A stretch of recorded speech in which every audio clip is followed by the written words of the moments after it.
I'm on a mission to run 365 days consecutively. I want to lose weight, I want to overcome my ACL knee injury, and I want to stay fit and healthy.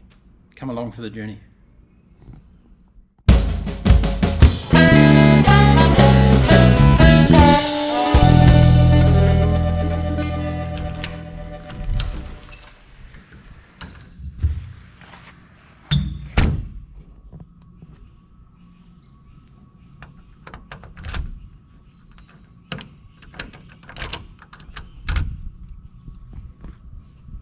Oh, hello and good morning. Welcome to day 4 of my 365 day challenge to run every single day.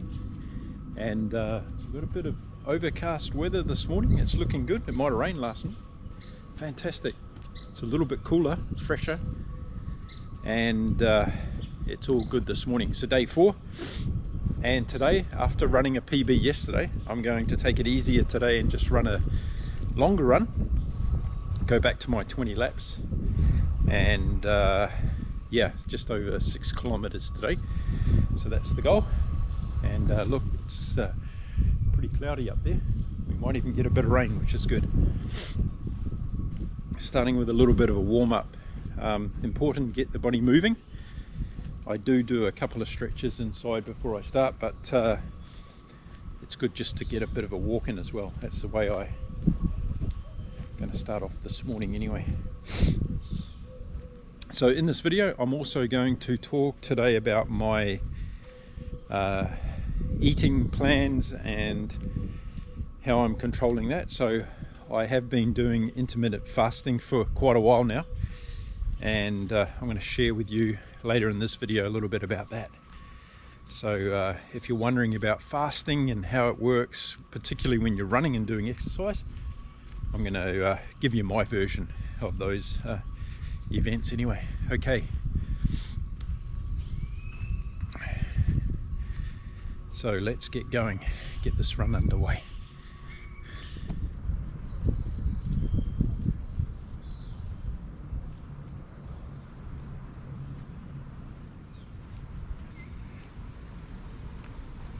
Oh, a tough one, but a great one. That's the thing, you know, like when you're starting off something new, it's going to be hard in the beginning, whether it be a business, exercise program, a new job. It's going to be hard. There's no two ways about it. And yeah, even though I ran a personal best yesterday for 5k, today I ran 6k, and yeah, for the last half my legs were pretty tired, but that's what it's all about. And you just got to stick at it and keep going no matter what, because one day you'll wake up, and whether it be in business or whether it be in exercising or starting a new job, any of those things, everything will become easier, and then you'll be on this trajectory that you're unstoppable. So it's all about getting to that stage. It's a bit like, I explain it to some people by saying it's a bit like a boat that's getting up on a plane. Those first few meters, 100 meters, 200 meters, whatever it takes a boat to get up off a plane, it's really tough. And then once it's up, it's flying along. And then the next level from that is doing what these hydrofoil boats do, get up out of the water, and that's when you know you're really flowing, or as athletes say, in the zone. And for me, it's a little bit of a way off at the moment. But hey, I'd rather be doing this than laying in bed and doing nothing, yeah? So it's all good. So PB yesterday, today's day 4 of my challenge.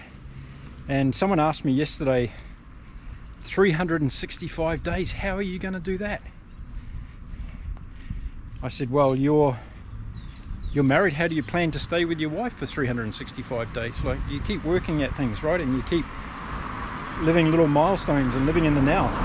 And that's what I'm doing. So I'm not looking at 365 days at the moment. I'm looking at each day. Today I've just finished, so now I've got 24 hours so I can recover, get some ice, get some heat for my knee, relax, look after my body, eat well, take protein, do all the things that are going to help you be in the best condition for the next session. So looking at goals day by day, and then for me, I'm looking a week ahead. So that's it for now, and if I keep focusing on that, then the 365 days will take care of itself. So I know a lot of people out there probably going, oh, he's never going to do 365 days. Yep, well, no one ever thought there was going to be a rocket that would go to Mars one day either, right? So that's what we're about. So going to do a little bit more of a walk down now. I try to do 3 laps walk down. Well, I don't try, I do 3 laps of walk down every day after my run. Just lets the body, the heart rate come down, get the worst of the sweating out, and then I go and get my little puppy and I take him for a walk, which is going to happen again today. So just doing the final part of the walk down. In this video I'm going to be talking about nutrition, and if you're interested and you're into fasting, or you want to get into fasting, I'm going to just share my experience about that shortly in this video. So I'll be back soon. Okay, just back from a nice walk with Oscar. We're just sitting by the pool, and I thought I would talk a little bit about intermittent fasting today. Yes, intermittent fasting, and how I'm very much adopting that into my life, and what are the results, what's the impact from intermittent fasting. Well, first of all, like everything that I will talk about, everybody has a different reaction, different experience. Everybody's body is different, so anything I'm about to say is just purely about my experience and what's happened to me over the course of my time since I've adopted intermittent fasting. I've been intermittent fasting now off and on for about 2 years, and when I was really into it, I got some major benefits and felt really good. But then when I got my ACL injury, I fell off the wagon, so to speak, and not only did my fitness plan go out the window, but also my eating plan, and my whole focus really just got lost, and that's a large reason why I'm doing what I'm doing with this 365-day challenge. So I picked intermittent fasting up again in the last few months, and now I'm really back focused on it again because I just know how many benefits it brings you. And I've got to say, I was a skeptic when I first started this. You know, I was like, oh, this is just starving your body and blah blah blah. But it's like everything in life, until you try it for yourself, you can't determine whether or not it's going to be a good thing for you. So I'm back into it again. And what does it mean to be doing intermittent fasting? Because there's lots of different variations of intermittent fasting, and I adopted a process that I call 16 and 8. So for 16 hours a day I don't eat anything, and then for the other 8 hours it's a window of being able to eat whatever I want, basically along the healthy lines. So I typically don't eat anything in the morning until around 10 o'clock at the earliest. So my first meal of the day, or my first food of the day, is around 10 to 11, maybe 11 o'clock in the morning. And whether you call that breakfast, brunch, it doesn't matter. That's when I have my first meal of the day. And typically it's something like eggs, or it's oats, or some fruit with some, I don't have cereal, but with oats, oats and fruit is typically what I have. And if I'm not having that, I have eggs, 3 or 4 eggs, done up in a omelette type style, and I cut fruit on top of that, pretty much like the example here. And that's what I have for my first meal of the day. And then I'm not hungry again until around about 4 o'clock in the afternoon, 4 or 5 o'clock in the afternoon. And that's when I tend to like to have my bigger meal of the day. So I'll prepare, as anybody would, a bigger meal of the day around about 4 o'clock, 3, 4 or 5, somewhere in that window. And my goal is to make sure that I don't eat again after 6 p.m. every day, even 5 p.m. if I can. And that way I get my body into a very good routine of accepting just two meals a day, but it only wants 2 meals a day. And I think that's really the critical thing here, is I'm not starving, I'm not hungry, because I've reduced processed sugar, eliminated processed sugar out of my diet as much as I can, and I focus on eating good quality food, so therefore the body is not craving that sugar fix, and I'm not having to eat all the time. So my version of intermittent fasting, 16/8, which is 16 hours not eating, 8-hour window of eating, 2 meals a day. But do I do that every day? No, I don't. Some days I have 3 meals a day, other days I have 1 meal a day.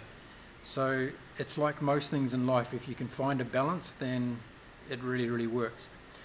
Now, as far as the impact of intermittent fasting on exercise, as you know now, I'm doing my 365-day challenge, and I haven't seen any negative effects at all since I've started that in regards to my intermittent fasting. I'm not getting hungrier because I'm running. I'm not getting more tired because I'm running. I'm not eating any more than I was before. I try to lay off the carbs as much as possible, so I'm getting a lot of protein in my diet, drinking a lot, hydrating all the time. I'm here in Mexico. It's a very hot summer this year, and there's a lot of humidity around as well, so you've got to be hydrating all the time. So for me, hydration is around 2 to 2.5 litres of water a day. I don't take anything like electrolytes drinks. I have protein drinks, typically twice a day, one in the morning and one in the evening. And that's what I do as far as my hydration and fasting goes. So this whole concept of fasting is really, really good. It helps to burn fat. It stops those sugar spikes and insulin going off in your body. It keeps a stable blood level, and I really, really recommend it. So if you haven't tried intermittent fasting, give it a go. You only know yourself. There's a lot of different forms of fasting out there. Be careful. I've done a couple of multi-day fasts where I haven't eaten for 3 days. I wouldn't recommend that to somebody who's just starting off fasting. I think it's important to do intermittent fasting, get your body used to that. If you've got any kind of medical condition, I will consult a medical practitioner to get advice around doing any forms of fasting. But yeah, I've tried multi-day fasting. That's really, really good as well. And I find that really, really good for detoxing the body, getting rid of everything. So when you get to that stage where you just feel as though, oh, I need a good clean out, well, having a 3-day fast for me really, really works, and I find that to be a really, really good workout for the body. So there we go. That's my experience with intermittent fasting. I'm going to keep doing it. I love doing it. It's really, really beneficial. It also helps your sleep patterns and your sleep process. You get a deeper sleep when you're intermittent fasting. You get a more calmer sleep. You go into REM sleep faster, and the benefits are really, really endless. So I highly recommend it for anybody to give it a go, look into it, do your own research, and then yeah, see how it impacts your life. But I'm going to keep doing it throughout this entire challenge, and maybe even throwing in a couple of multi-day fasts as well as I get a little bit further along the track. So there we go. That's my views on intermittent fasting. I hope it helps to explain a few things. Okay, day 4 of the challenge is done. 361 to go, but who's counting? So time now to go and have a shower, get ready and get into the day. So going to go and do that, take my little boy inside and give him some breakfast, and we'll get into it, and we'll see you all again tomorrow for the next video. Don't forget to subscribe. Leave your comments, tell me what you think about what I'm doing with this challenge. Do you think I'm nuts, or do you think I'm going to make it? Let me know, I'm really interested to hear. And I'll see you again in the next video. Bye-bye.